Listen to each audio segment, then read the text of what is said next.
There's this old story in King Arthur where the knights go off to look for the Holy Grail, which is either the cup that Christ drank out of at the Last Supper or the cup into which the blood that gushed from his side was poured when he was crucified. The stories vary, but it's basically a holy object, like the phoenix in some sense, that's a representation of transformation.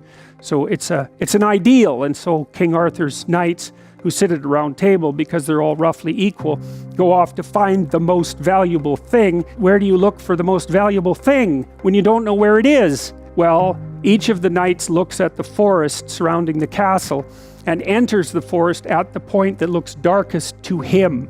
And that's a good thing to understand, because the gateway to wisdom and the gateway to the development of personality, which is exactly the same thing, is precisely through the portal that you do not want to climb through. And the reason for that's actually quite technical. This is a Jungian presupposition too, is that there's a bunch of things about you that are underdeveloped, and a lot of those things are because there's things you've avoided looking at because you don't want to look at them, and there's parts of you you've avoided developing because it's hard for you to develop those parts. And so it's by virtual necessity that what you need is where you don't want to look, because that's where you've kept it. And that's why there's, an idiosyncratic element of it for everyone. Your particular place of enlightenment and terror is not going to be the same as yours, except that they're both places of enlightenment and terror. So they're equivalent at one level of analysis and different at another. So anyways, back to fiction and what it does. It distills truth, and it produces characters that are composites. And the more they become composites, the more they approximate a mythological character. And so they become more and more universally true and more approximating religious deities. But the problem with that is they become more and more distant from individual experience. And so with literature, there's this very tight line where you need to make the character more than merely human, but not so much of a god that, one of the things that happened to Superman in the 1980s, Superman started out, he's got a heavenly set of parents, by the way, and an earthly set of parents, and he's an orphan like Harry Potter.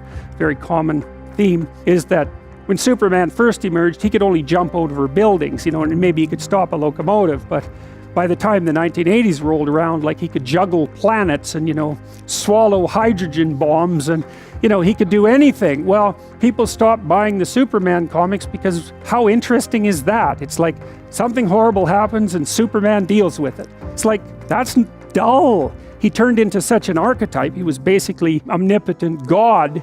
And that's no fun. It's like God wins, and then God wins again, and then again God wins, and So then they had to weaken him in different ways with kryptonite. So green kryptonite kind of made him sick, and red kryptonite, I think, kind of mutated him, if I remember correctly. And anyways, they had to introduce flaws into his character so that there could be some damn plot. And that's something to think about, There's a deep existential lesson in that your being is limited and flawed and fragile. You're like the genie, which is genius in the little tiny lamp, this immense potential, but constrained in this tiny little living space, as Robin Williams said when he played the genie in Aladdin. But the fact that you have limitations means that the plot of your life is the overcoming of those limitations, and that if you didn't have limitations, well, there wouldn't be a plot, and maybe there would be no life. And so that's part of the reason why perhaps you have to accept the fact that you're flawed and insufficient and live with it and consider it a precondition for being. It's a reasonable idea. So anyways, one of the main characters is the country, the known, the explored territory. It always has two elements. I mean, your country is your greatest friend and your worst enemy, because it squashes you into conformity and demands that you act in a certain manner and reduces your individuality to that element that's tolerated by everyone else. It constrains your potential in a single direction, and so it's really tyrannical, but at the same time, it provides you with a place to be and all of the benefits that have accrued as a result of the actions of your ancestors and all the other people that you're associated with. So there's the good tyrant or the bad tyrant and the good king, and those are archetypal figures, and that's because they're always true, and they're always true simultaneously. which is partly why I object to the notion of the patriarchy, because it's an apprehension of a mythological trope, which is that of the evil tyrant, without any appreciation for the fact that the archetype actually has two parts, and the other part is the wise king. And you can tell an evil tyrant story about culture, no problem, but it's one-sided, and that's very dangerous, because you don't want to forget all the good things that you have while you're criticizing all the ways that things are in error. That's a lack of gratitude, and it's a lack of wisdom, and it's founded in resentment. It's very dangerous, both personally and socially. I told you that Captain Hook is a tyrant because he's got this crocodile chasing him, and the crocodile has a clock in its stomach, and that's death. It's like, obviously, right? Tick, tick, tick, tick.